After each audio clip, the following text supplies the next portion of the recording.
السلام علیکم، زه یم عبدالواحد. تاسو ګورئ اس بي کې ټیچ پښتو. نن به زه تاسو له درښیم چې تاسو په فری کې لوګو څه ډول ډیزاین کوئ. نو هغه کې به تر ګردو اول تاسو مخکې راسئ. دا ایډیوګرام اپ دی، دا ما را اړولی دی. دا بل ځای په پلی سټور کې نه پیدا کېږي چې تاسو به له پلی سټور را اړوئ، دا به تاسو له ګوګل براوزر را اړوئ، کروم براوزر. اچھا نو موږ به دا خلاص کړو تر ګردو له مخه.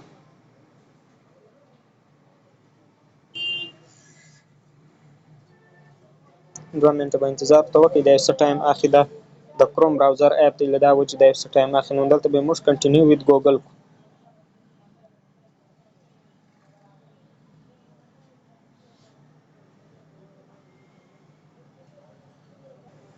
دلته موږ له انټرفیس راغلی، مطلب چې ته له کوم جیمیل څخه جوړوي دغه جیمیل دی، او که ته بل جیمیل جوړوي بیا یوز ان ادر اکاونټ باندې کلیک، موږ یې له دغه څخه کلیک کوو. چې دلته راغلی کنټینیو باندې به کلیک کړئ. دا روان دی، سرچینګ روان.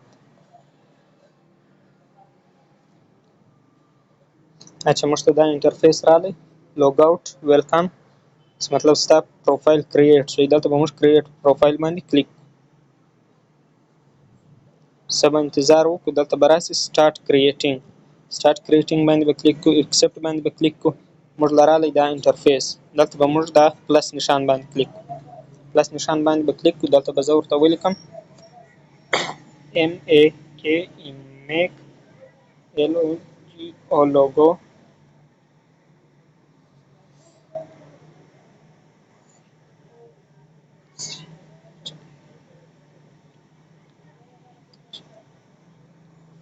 دا ورته ولیکم میک لوګو فار مای چینل اف SBK. مطلب تاسو خپل نوم ورکوای شئ چې هر چینل تاسو جوړوئ، هر نامه باندې مو جوړوئ، هغه نوم به ورکړئ.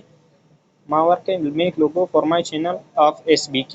مطلب د SBK د نامه ما له یوه ښه ښایسته لوګو را جوړ کړه. دلته به موږ جنریټ باندې به کلیک کوو. جنریټ باندې به کلیک کوو. دا به موږ له یو څه ټایم راکړي. په هغه ټایم کې یو 4-5 منټه تقریبا دا اخلي. دا چې موږ له لوګو را جنریټ کوي، را جوړوي. 2-4 منټه به موږ انتظار ورته وکړو. چې زموږ لوګو دلته جوړه شوې ده، دلته به موږ راسو. دا د میسج نشان نه دی، میسج آیکن، دلته به کلیک کوو. دلته مو کلیک کړئ، دا به موږ ته خپل لوګو را تیارې کړي، د کومې د موږ ته را تیارې کړي. دلته تاسو ګورئ چې د زموږ کومه چې لوګو وه SBK په نامه، هغه دا د جوړه شوې ده. ګوره دلته یوه ده SBK چینل، SBK فیلم انالایسس SBK. مطلب چې کومه یوه تاسو خوښه وه هغه به تاسو دلته 3 ډاټ باندې کلیک کړئ.